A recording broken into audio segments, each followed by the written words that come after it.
At dito tayo sa patungkol kay MJ Garcia. Sa mga hindi nakakaalam, si MJ Garcia nga ay ang player ngayon na hawak na ng Converge.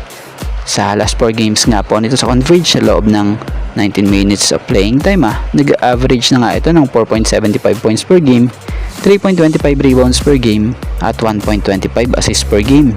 Plus mo pa yung hustle ni MJ na di mo makikita sa stat sheet niya. So not bad para sa player na naging 72nd overall pick noong 2023. So last conference nga po lang siya nakasign at nakapaglaro lang ng 69 seconds sa isang game ng Converge.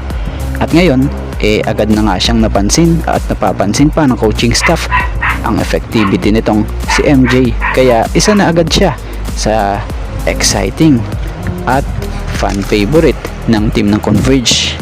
Para sa mga hindi nakakaalam, alam nyo bang sobrang thankful itong si MJ sa opportunity na binigay raw di umano sa kanya ng mga boss niya, lalo na nga raw nitong si Gob Pineda. Dahil sa hindi na nga raw po ina-expect na tutong-tungtong siya dito sa ganitong level. Bata pa nga lang daw siya, pangarap niyang makapaglaro sa PBA. Nabigyan nga raw siya noon ng chance nung college na recruit nga siya ng LPU. Pero na homesick nga raw siya hanggang sa umuwi siya, na kung sa ay tinapos niya nga lang raw ang kanyang pag-aaral. So sa pagka-graduate nga raw po niya, kung hindi siya pinalad, susunod na nga lang raw siya sa papa niya sana na nasa ibang bansa. Balak niya nga raw mag-OFW na sana para raw sana kahit papano mabigyan niya ng magandang buhay ang pamilya niya. So sila nga raw ng papa niya sana magtutulong. Pero buti na nga lang raw sinuwerte sa Converge, kahit papano hindi nalalayo raw sa family. So batay sa nakalap nating impormasyon, alam nyo bang si Kevin Kiambao ay undrafted player na ito dito sa NBA? Kumbaga 2023 pa lang pala, undrafted na siya sa NBA kahit na di ito lumahok or sumali sa nasabing NBA draft. For sure madami ang magtatanong, paano mangyayari hindi naman siya nagpapadraft sa NBA? So batay sa rules pala ng NBA about sa draft, sa mga international players yan pala ay yung automatic eligibility. Batay sa nabasa natin, International NBA Draft auto eligibility means that players who are at least 22 years old during the calendar year of the draft and are considered international players are automatically eligible to be drafted. Players younger than 22 must declare their eligibility to be considered for the draft. So ito pa nga ang iba pang explanation about international players. Players who have maintained a permanent residence outside the United States for at least 3 years prior to the draft and have been participating in basketball as an amateur or professional outside the US are considered international players. So ang advantage nga po pala nitong si KQ na unrestricted free agent, kahit ano at saang NBA team siya, pwede siya mag-tryout or kunin. So yun din ang isa sa kagandahan ng nasa estado ng tulad nitong si KQ. Pero syempre, iba pa rin yung nagpa-draft ka sa NBA kasi isa rin yun sa achievements na pinapangarap ng lahat ng basketball player sa buong mundo Pero syempre, gaya ng sinabi ni KQ sa kanyang Instagram post, credit po.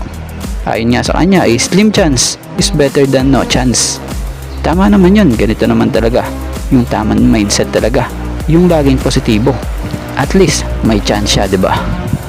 So matatandaan namang tutungo si KQ sa US para sa pag-abot ng kanyang pangarap na NBA dream. So sana magbunga lahat ng paghihirap nitong si Kevin Kiambao. So sana pala rin siya sa NBA. At about naman dito sa isang player ng Ginebra na talaga namang bibilib ka dahil sa napanatili niya ang pagiging consistent ng laro niya sa kabila ng pagkakabangko niya sa kanyang mga nakaraang laban o nakalaang game ng team na ito ng Barangay Ginebra. Kamakailan lang sa huling laban ng Ginebra kontra SMB nabigyan muli ng chance siya muli. So ito nga si Nards Pinto na kung sa ay ipinasok at nakagawa nga agad siya ng nararapat na maibigay niya para sa team. So nakakabilib lang dahil kahit nga po nung nakaraang mga laro ng Ginebra nawala na siya sa rotation pero hindi pa din siya nagpapabaya. So kung matatandaan nyo wala pang Aham Nisi at RJ Abarientos, talagang kasama lagi ito noon sa third guard combo nitong si Coach Tim. Pero dahil nga may dumating ng mga bago, biglang nawala talaga siya sa regular rotation ng Hinebra. So kahit man ganun, hindi naman ito nakitaan ng pagrereklamo or tama din. Pero may iba nga dyan, nagkakaroon pa ng issue pagdating sa coach at yung iba gusto pa di umano magpa-trade. Pero itong si Nard Pinto, ibahin mo talaga siya. At pag tinawag mo nga ang pangalan niya, laging quality minutes ibinibigay niya. Napakasipag at shooter pa din talaga, na kung saan may mga laro talagang kung minsay siya pa nga yung nakapagbibigay buhay para sa team na gamit ang kanyang hustle at kagustuhang makatulong. Kaya naman sana, more playing time pa sa mga susunod para kay Nards Pinto. At bago nga ang lahat, baka naman po pwedeng makahingi ng isang subscription para sa ating channel or paki-follow na rin po kung nagustuhan nyo ang ating mga basketball update. At kung ito na may makakabigat para sa inyo, kahit isang like and share na lamang po. Maraming salamat po.